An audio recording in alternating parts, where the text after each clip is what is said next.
Bonsoir à toutes et à tous. À la une de ce journal, la nouvelle équipe gouvernementale. L'attente a été longue, le soupir, lui, n'a pas tardé. 4 vice-premiers ministres, 9 ministres d'État, 31 ministres, 1 ministre délégué et 11 vice-ministres. Il s'agit des 56 membres du gouvernement nommés par ordonnance présidentielle. Les profils de nouveaux venus, les anciens reconduits ou encore permutés à suivre dans un instant dans ce journal.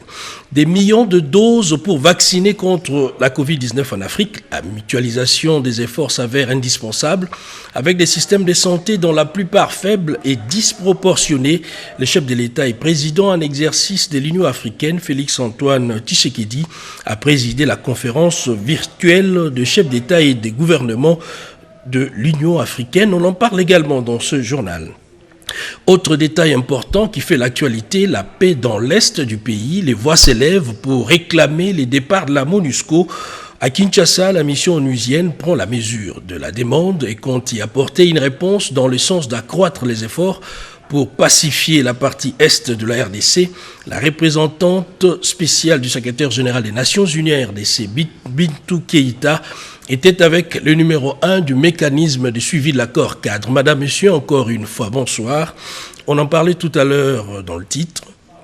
L'Afrique peut-elle produire ses propres vaccins contre le coronavirus? Eh bien, c'est ça la question. Nous n'en sommes pas encore là, mais peut-elle aussi disposer de plus de doses? L'expansion des capacités de production vaccinale en Afrique, c'est autour de ces thèmes que le président de la République et président en exercice de l'Union africaine, Félix Tshisekedi, a conduit la conférence virtuelle qui a réuni les chefs d'État et les gouvernements. Suivez.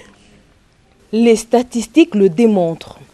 Le continent africain paye le lourd tribut lié aux maladies transmissibles et non transmissibles dans un contexte de système de santé faible. Préoccupé par cette situation, le président en exercice de l'Union africaine, Félix-Antoine Tshisekedi Tshilombo, et les chefs d'État et de gouvernement membres de l'Union africaine ont, au cours de cette conférence virtuelle, évoqué la question de l'expansion des capacités de production vaccinale sur le continent africain. Dans son discours d'ouverture, le président en exercice de l'Union africaine a indiqué que l'Afrique a urgemment besoin d'un nouvel ordre de santé publique pour sauvegarder la santé et la sécurité économique des pays africains.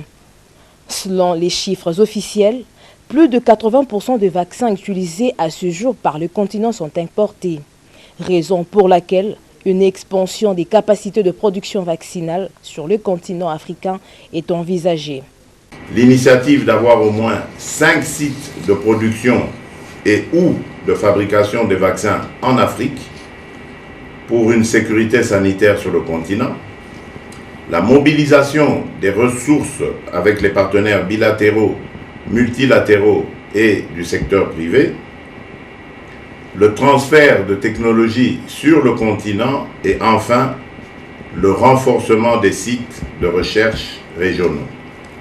C'est ici l'occasion de saluer la présence des leaders politiques de notre continent, des banques et des grandes organisations internationales, mais également celle de nos chercheurs et scientifiques africains. En effet, nous en avons beaucoup et de qualité qui sont là pour bâtir ce nouvel ordre de santé publique et particulièrement la fabrication de produits pharmaceutiques. Félix-Antoine Tshisekedi a, séance tenante, annoncé le lancement de l'initiative du partenariat pour la fabrication de vaccins en Afrique qui sera portée sur 4 axes. Les Africains sont touchés, au même titre que le reste du monde, mais au contraire des autres. L'Afrique n'a des promesses que pour couvrir 20% de sa population avec le mécanisme COVAX que nous remercions au passage. Nous dépendons excessivement des vaccins fabriqués en dehors du continent et cela entraîne de la méfiance au sein de nos populations.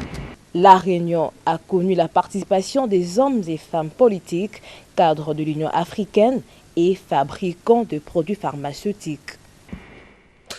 Enfin, de la fumée blanche, l'équipe Sama Lukonde est connue. 56 membres, un nombre réduit par rapport à la précédente équipe. 4 vice-premiers ministres, 9 ministres d'État, 1 ministre délégué et 11 vice-ministres. L'ordonnance présidentielle a été lue sur les antennes de la RTNC cet après-midi. Bien avant, le chef de l'État a eu un bref entretien avec le Premier ministre Jean-Michel Sama Lukonde. D'autres précisions dans ce reportage de Patrick Michel Moukoui. Le ciel s'est soudainement obscurci ce lundi après-midi sur Kinshasa, alors que le Congo tout entier attendait impatiemment la sortie du gouvernement de l'Union sacrée.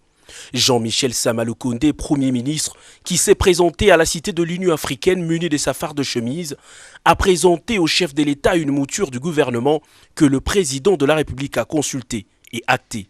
Quelques signatures, et c'est sous une pluie battante que le porte-parole du président de la République a rendu publique la composition du premier gouvernement Sama Lukonde. Composé de 56 membres, dont 4 vice-premiers ministres, 9 ministres d'État, 31 ministres, un ministre délégué et 11 vice-ministres, la nouvelle équipe gouvernementale compte 15 femmes et des portefeuilles qui s'adaptent aux problèmes sociaux de la population. Au ministère de Petites et Moyennes Entreprises, une brèche entrepreneuriat a été ouverte pour stimuler encore plus les investissements locaux. À la santé publique, on parlera aussi d'hygiène et prévention au premier plan. La crise de la Covid a été prise en compte. Le ministère de Transport et Voies de Communication s'occupera aussi du désenclavement qui freine l'élan du développement des contrées. Le ministère de la Culture et Arts, lui, prendra désormais en compte la protection de patrimoine en soutien à la vision culturaliste du chef de l'État et président en exercice de l'Union africaine, Félix-Antoine Tshisekedi, qui veut que la culture soit utilisée comme vecteur de valeurs positives. Ce gouvernement, qui se veut inclusif avec la participation de toutes les tendances politiques, a innové avec la création d'un nouveau portefeuille sur le numérique. 10 membres du gouvernement ont été reconduits, mais 4 seulement ont retrouvé leur portefeuille. Juste après la lecture des ordonnances, le soleil a refait surface comme un symbole de la renaissance des espoirs de tout un peuple placé sur le nouveau gouvernement. Et à suivre après ce journal, l'intégralité de cette ordonnance présidentielle nommant le nouveau membre du gouvernement. On en parlait tout à l'heure, l'attente a été plus ou moins longue. Eh bien, la population s'est fait une idée de nouveaux membres de ce gouvernement et notre caméra était dans les rues de Kinshasa pour en savoir un peu plus. Suivez. Enfin, le gouvernement Sama Lukonde, attendu par l'ensemble des Congolais, est là. Un gouvernement très salué. Tout le monde attendait que non, le gouvernement se passait comme si tout était bloqué. Alors, comme le gouvernement est sorti, nous sommes contents. Nous sommes d'abord ravis de ce gouvernement qui vient de sortir parce que ça a pris beaucoup de temps. Nous étions vraiment impatients, mais même si la durée de la nuit, le soleil finira par être, le gouvernement est sorti. C'est vraiment un gouvernement costaud. J'ai vu des personnes compétentes qu'on a eu à publier leur nom là-bas, tel que mon vieux là que je connais très bien, un bon ministre là-bas, en fait un bon économiste, à la personne de Jean-Marie Kalumba, c'est très bien. Il y a aussi Patrick Mouyaya, c'est très bien. Il y a aussi le fils Mwando, c'est vraiment un gouvernement costaud. Pour ces fonctionnaires de l'État, le gouvernement mis sur pied doit très vite s'épancher sur le social du peuple. Les attentes sont multiples. Connaissez avec la conjoncture actuelle, surtout le social. Nous qui travaillons, je suis fonctionnaire de l'État, comprenez, nous qui travaillons, mais jusque-là, au jour d'aujourd'hui, avec un salaire minime. Nous espérons que le gouvernement de Sama Lukonde va relever les défis que le gouvernement Ilukamba n'a pas peut-être pu relever. Surtout que le président a insisté sur la participation de femmes et surtout la participation de la jeunesse. Vraiment, l'attente des Congolais était vraiment la sortie de ce gouvernement. Alors, comme le gouvernement est sorti, nous souhaitons à ces gens qui entrent en danse au gouvernement de travailler vraiment pour l'intérêt du peuple. Parce que nous comprenons très bien ce que les Congolais passent ces derniers temps, les difficultés que nous connaissons. Alors, nous demandons seulement au ministre qui vient d'être nommé d'avoir le souci de servir le peuple. La sécurité des biens et des personnes, surtout dans certaines contrées à l'est du pays, un défi majeur pour l'exécutif national. Il y a la sécurité. Chaque jour, il y a des gens qui meurent à Beni. Comprenez un peu. Donc les attentes sont multiples. Moi, personnellement, je peux que souhaiter bonne chance. Bonne chance et puis félicitations au nouveau ministre Bovin. Nous savons qu'il y a beaucoup de choses qui vont changer dans les pays.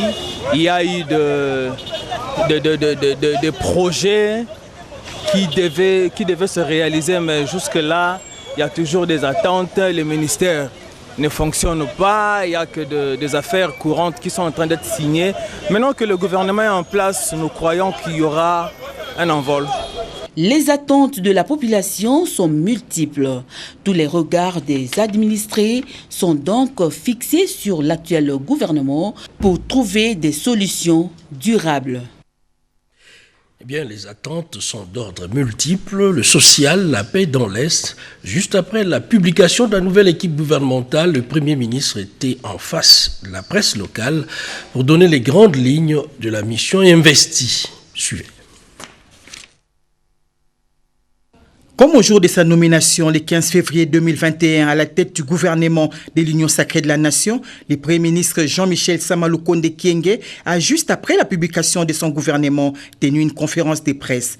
2 temps forts ont marqué cette activité de la primature. Un mot du chef de l'exécutif national, dans lequel Jean-Michel Sama Lukonde Kyenge a brossé les grandes lignes qui ont précédé la sortie de son gouvernement. Je suis dans un sentiment de satisfaction du fait que nous soyons arrivés à la publication de ce gouvernement de l'Union sacrée de la Nation. Pour les regroupements partis politiques, particulièrement ceux qui ont des députés au sein de l'Assemblée nationale, nous avions défini un critérium qui allait d'un nombre minimal de députés qu'il fallait avoir pour prétendre à un poste au niveau du gouvernement de l'Union sacrée de la Nation.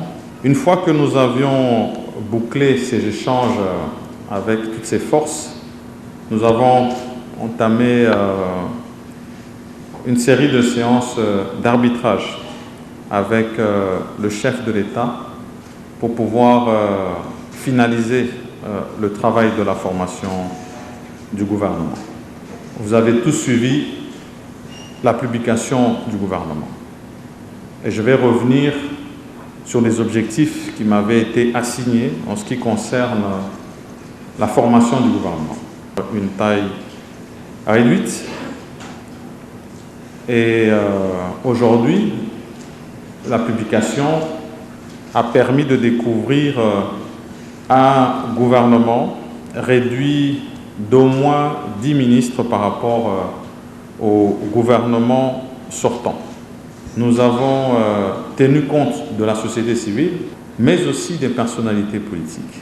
Moi, j'ai considéré que pour la plupart de ces forces, il y avait une volonté de vouloir servir la nation. Et nous avons répondu qu'aujourd'hui, nous formons le gouvernement avec ceux qui peuvent y adhérer, mais il y a plusieurs secteurs de la vie nationale à animer. Et nous sommes convaincus que pour ceux qui ne peuvent pas servir au gouvernement aujourd'hui, il y aura d'autres secteurs où ils pourront servir. Pour parler du genre, je dois mentionner que lors de la journée de la femme, j'ai reçu un plaidoyer et tout le long du mois de mars, on a insisté sur le fait qu'il devait y avoir un effort à ce que nous puissions avoir plus de femmes représentées au sein du gouvernement de l'Union sacrée de la Nation. Je suis fier aujourd'hui d'annoncer que nous avons une participation de 27% des femmes au sein de ce gouvernement de l'Union sacrée de la Nation, avec un total de 15 personnalités féminines qui vont, à côté des autres membres du gouvernement, relever le défi attendu par la population congolaise. Il s'en est suivi d'un jeu de questions-réponses avec la presse tant nationale qu'internationale. La sortie tardive du gouvernement, la réduction de sa taille, la participation de la femme, la question de la sécurité dans l'Est de la République démocratique du Congo comme du social des Congolais, toutes ces questions ont eu des réponses justes de la part du chef du gouvernement. Nous avons tenu compte aussi du temps parlementaire. Lorsque cette session s'ouvre, il y a tout un calendrier qui doit être établi. Nous avons simplement mis ce temps à profit. En ce qui concerne les 27% de la participation féminine, ce que nous attendons d'elles, c'est qu'elles soient à la hauteur des fonctions auxquelles elles ont été assignées. Il faudrait qu'elles puissent démontrer leurs compétences et même plus pour moi, et même plus. Le premier cap franchi a soutenu le Premier ministre Jean-Michel Samalukonde Kyenge. Deuxième cap, c'est le programme de son gouvernement à défendre bientôt devant la représentation nationale. Dans un autre chapitre, la Chambre haute du Parlement a procédé au vote de la loi portant institution, organisation et fonctionnement de l'Agence nationale de lutte contre la corruption, une initiative parlementaire, figurez-vous, du député national décédé Henri Thomas Lokondo. Sandra Nyangui pour plus de détails. Sur 109 membres qui composent le Sénat, 79 membres ont pris part au vote, y compris par procuration. 71 membres ont voté oui, 6 membres ont voté non et 2 membres se sont abstenus. En conséquence, le Sénat vote la proposition de loi organique portant institution et fonctionnement de l'Agence nationale de lutte contre la corruption.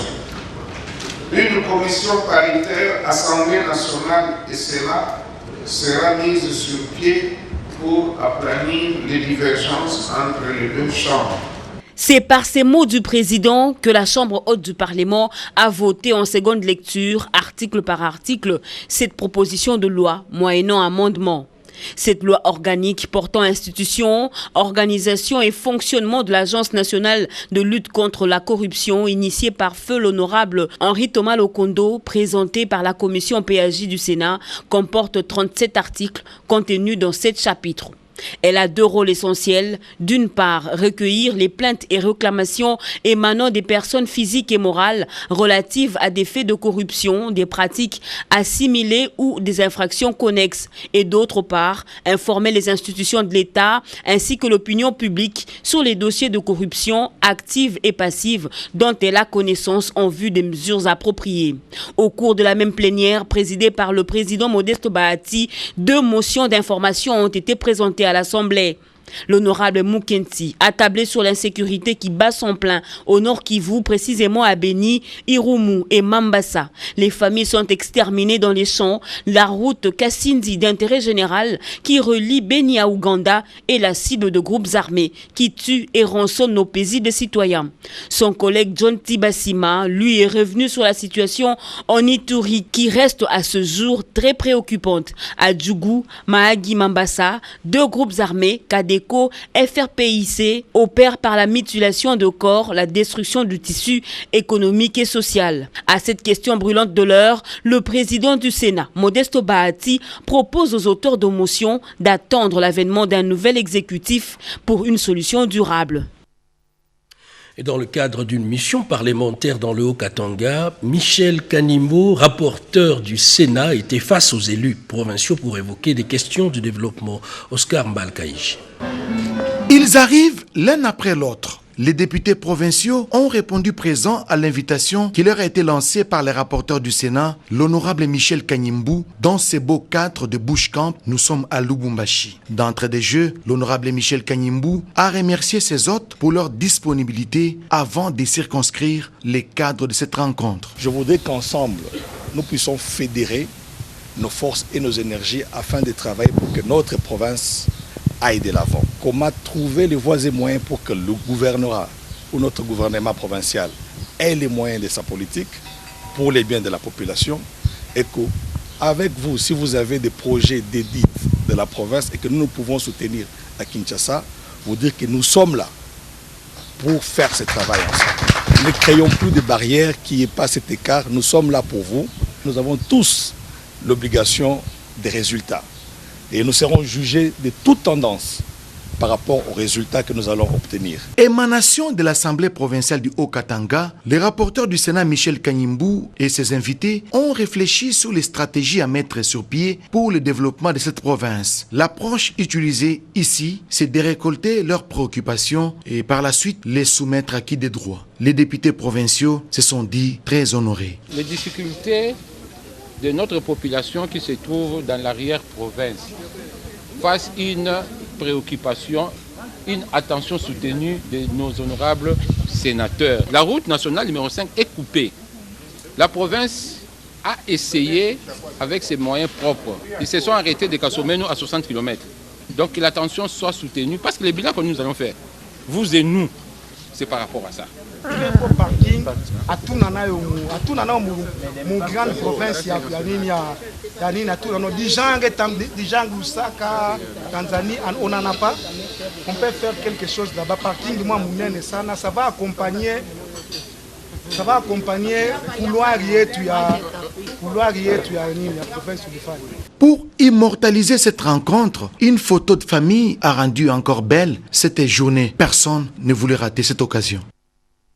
L'objectif est de réduire au maximum la fraude et les actes de malversation financière dans la gestion de province. Eh bien, l'Inspection générale des finances a initié un séminaire de renforcement des capacités sur la gestion de la chaîne de la dépense dans nos provinces. On en parle à travers ses commentaires. Province pilote pour la première phase, Kinshasa, le Lualaba et le Haut-Katanga, pour répondre finalement à la volonté du chef de l'État Félix-Antoine Tshisekedi afin d'implémenter une gestion orthodoxe des finances publiques. Ceci dit, ces trois provinces sont appelées à intérioriser les principes directeurs liés à la gestion des finances publiques provinciales, la nomenclature budgétaire de la dépense, mais aussi et surtout les vademecum des pièces justificatives à travers ces séminaires de formation qui visent le renforcement des capacités du personnel de ces provinces dans la gestion de la chaîne de la dépense. Avec l'expertise de l'Inspection générale des finances, ces entités administratives vont enfin s'aligner dans la qualité de la dépense publique, a insisté l'inspecteur général des finances, chef des services, Jules Alinguetti. Nous avions eu à effectuer des missions de contrôle dans la ville-province de Kinshasa, à la province de Lualaba, la province du Haut-Katanga. Nous avions relevé un certain nombre de constats et nous avions dit qu'il faudra une méthode pédagogique. Il faut accompagner les provinces à entrer dans la bonne gouvernance qui est un des piliers importants de la vision de la bonne gouvernance prônée par son Excellence, Monsieur le Président de la République, Félix-Antoine Tshisekedi Tshilombo. Voilà pourquoi les provinces sont arrivées.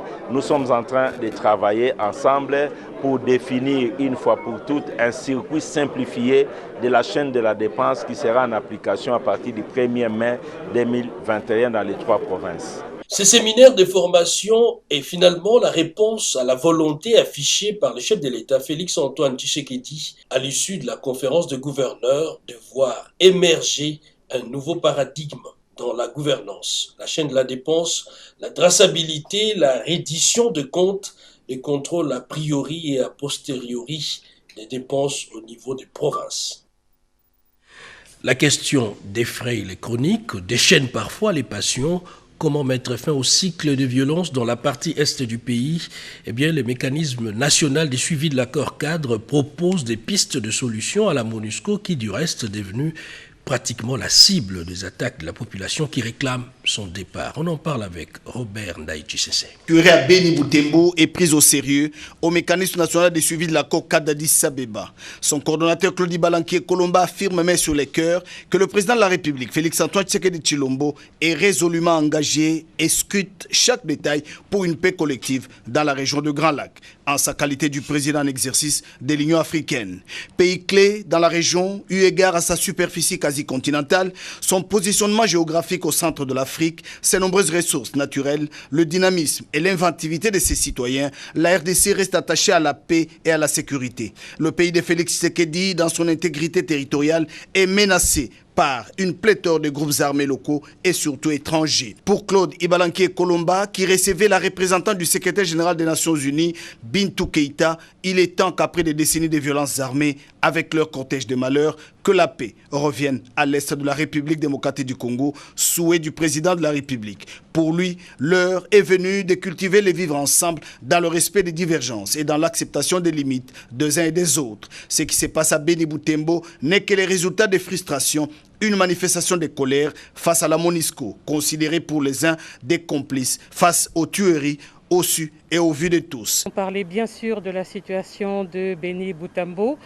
Et par rapport à cela, nous avons axé notre conversation sur deux aspects majeurs qui concernent la finalisation de processus DDR qui avaient déjà commencé notamment dans certaines zones du pays et aussi la mise en œuvre le plus rapidement possible du DDRCS pour la zone est du pays.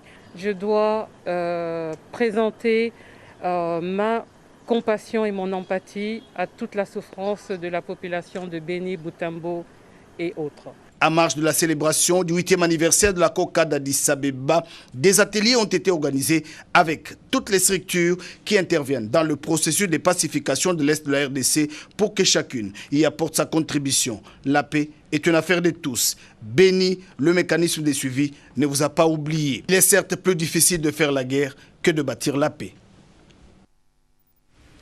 Une nouvelle voirie pour la ville de Kananga. Les études ont été lancées pour redorer l'image de cette ville. Le directeur général du FONER, Georgine Selemani, effectue d'ailleurs une mission d'inspection sur place. On en parle dans ces reportages.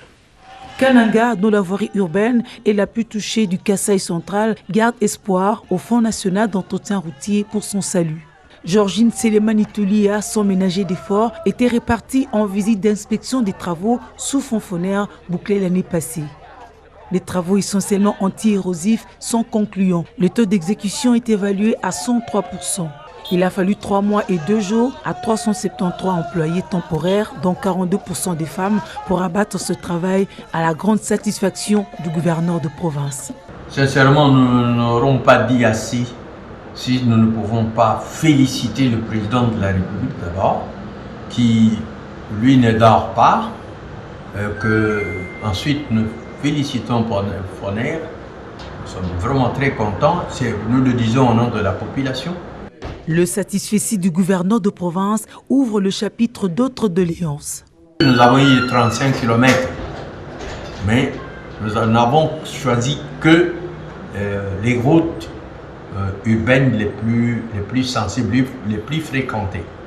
La collaboration étroite et franche entre le Kasaï central et le FONER, sous l'impulsion de la Dame de Fer, mérite des fleurs du premier Kassaïen du centre qui n'a pas été avare des mots. Et une dame qui gère de manière exceptionnelle une structure s'occupant de l'entretien des routes. C'est pénible, mais elle tient bon. Et c'est pour ça que nous avons manifesté notre joie de voir une dame à la tête de cette structure. Le passage de Georgine Selemani est arrosé de cris de joie accompagnés des chansons, expression de la gratitude des Kassaïens du centre qui voient à travers ces travaux la matérialisation de la vision de Félix Tshisekedi via le leadership du numéro 1 du FONER.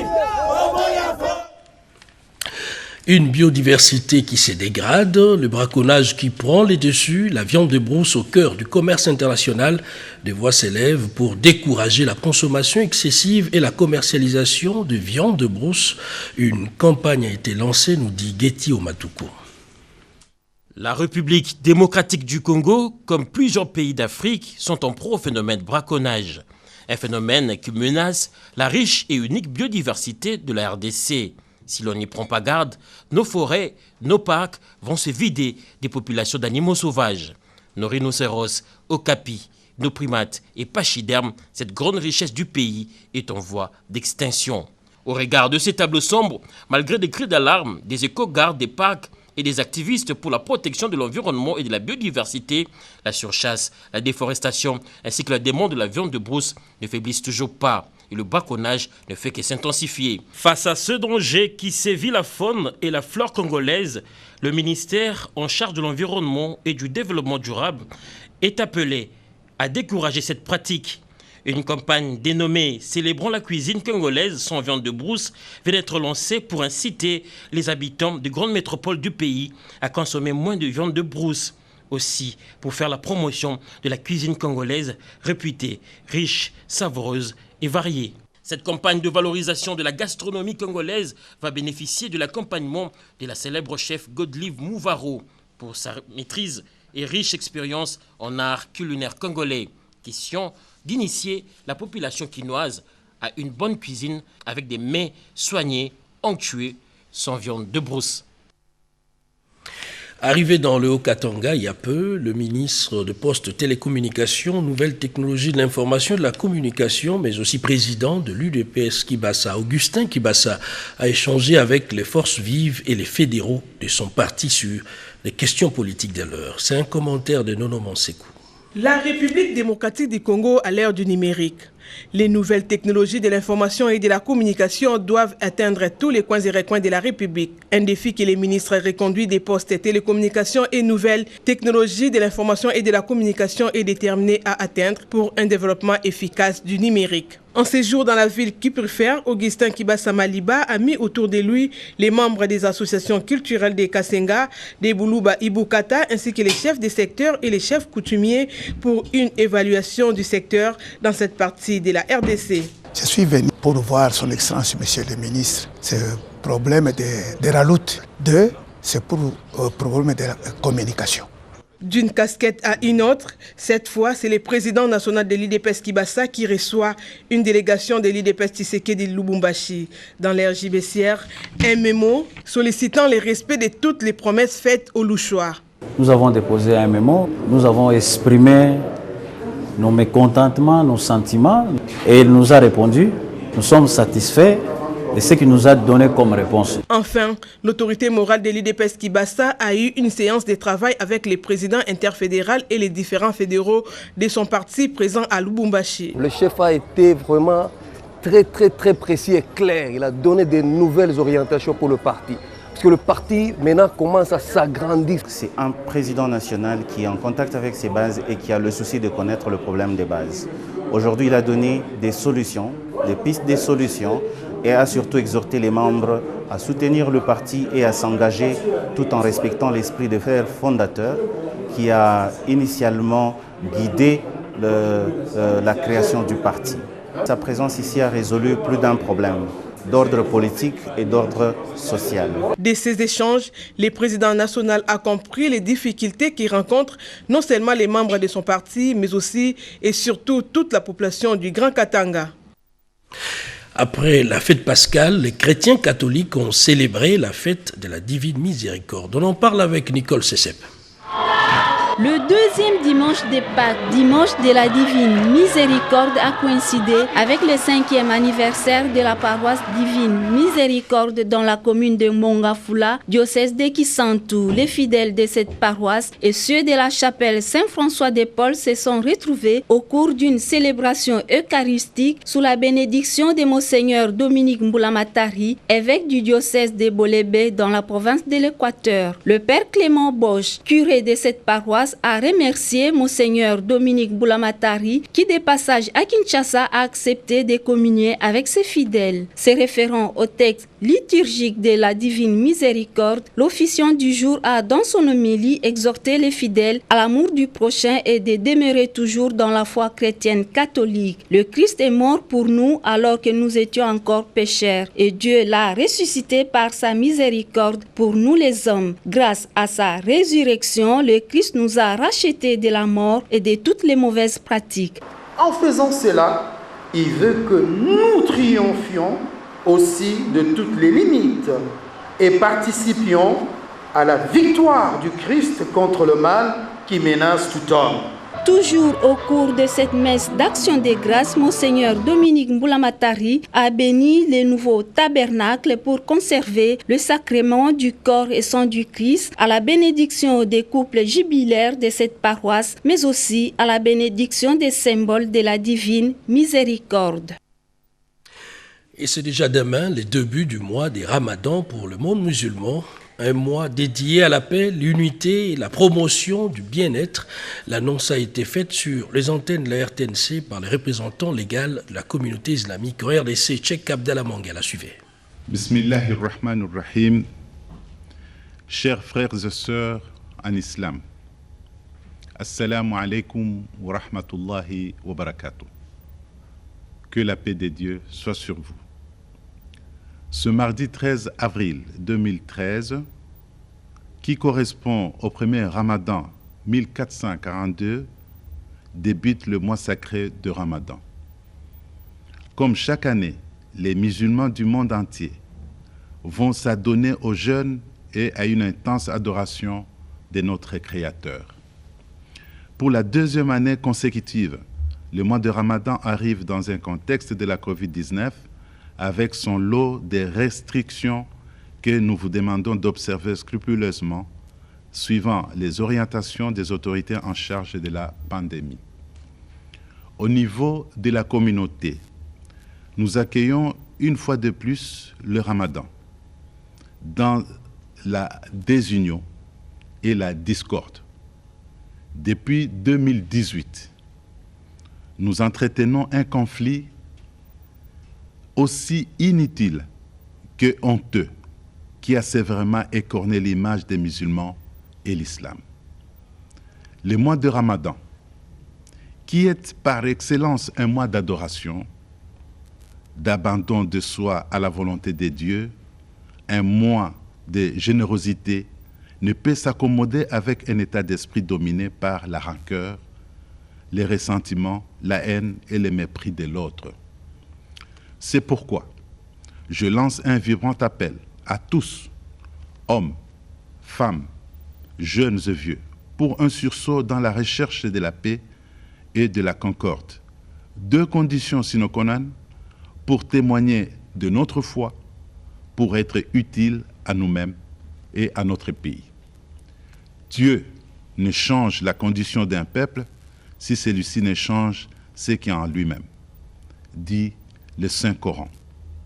Cet enseignement divin est valable pour les musulmans, mais aussi pour l'ensemble des citoyens de la République démocratique du Congo, confrontés à l'insécurité galopante dans sa partie est, à la pandémie de la Covid-19, tout cela sur fond d'écrasants problèmes de vécu quotidien qui étouffent la population. La situation du pays exige également un peu plus d'engagement de la part des autorités à tous les niveaux. Il est temps de briser les cycles des années qui se suivent et qui ne ressemblent à tout point de vue. Cela exige beaucoup de générosité de la part de ceux qui sont en charge du destin commun. Je dédie ce mois de Ramadan à l'unité, à la concorde au sein de la Comico, à la paix, à la promotion de bien-être pour tous les Congolais.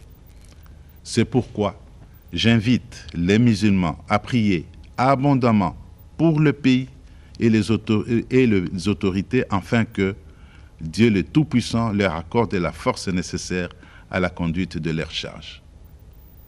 Ramadan Karim, généreux mois de Ramadan.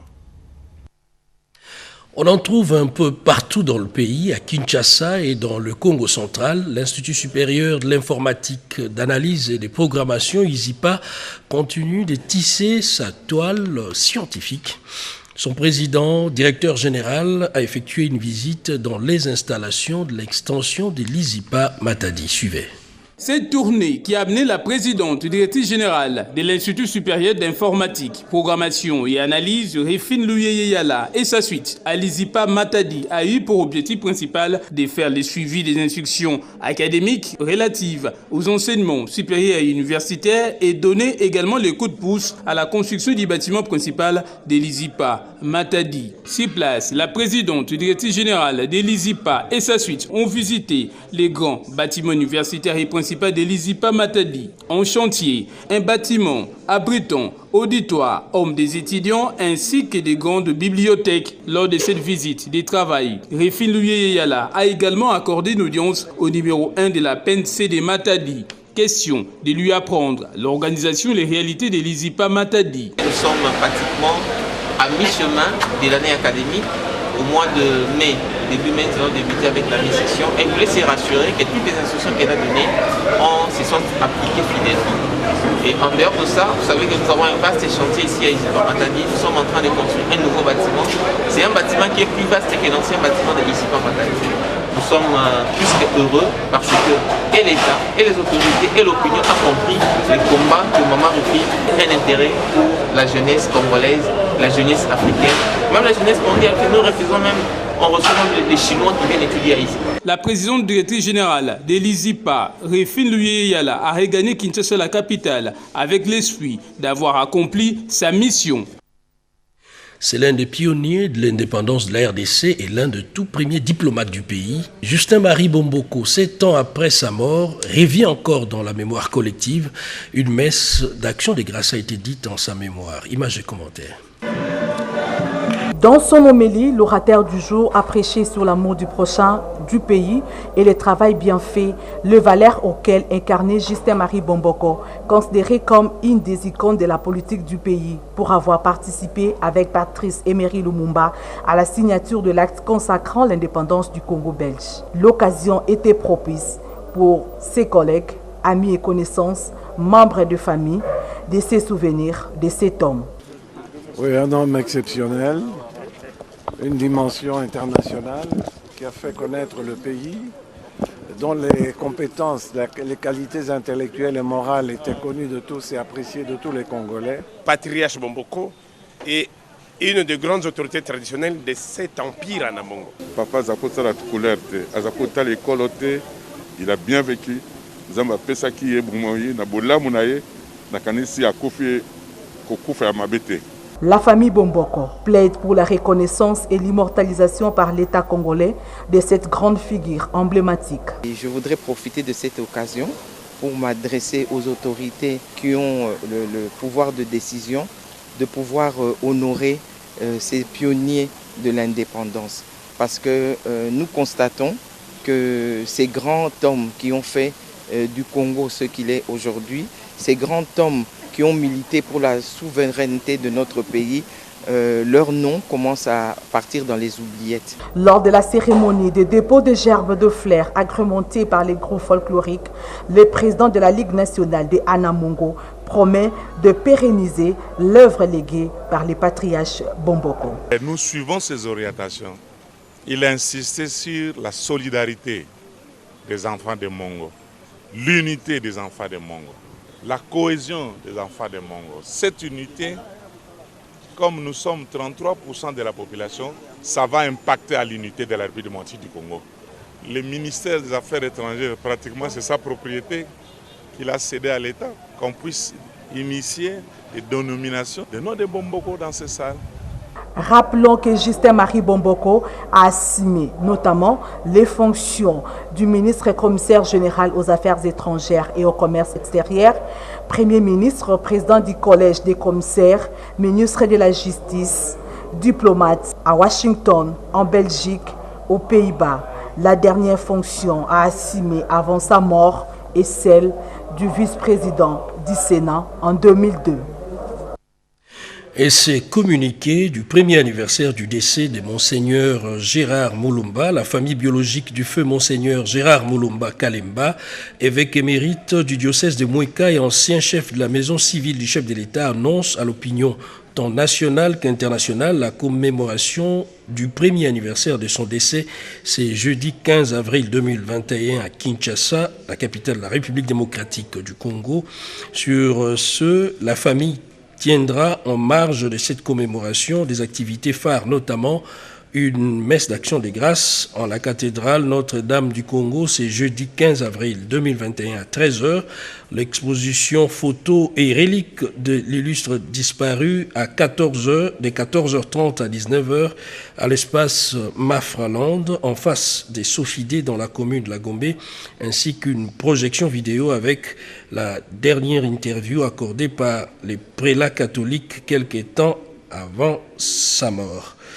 Pour la famille Mulumba Kalambaye, Clotilde Kapingawa Mulumba, sœur cadette du défunt. Voilà qui met un terme à ce journal sur la RTNC. Madame, Monsieur, merci de l'avoir suivi et surtout bonsoir chez vous.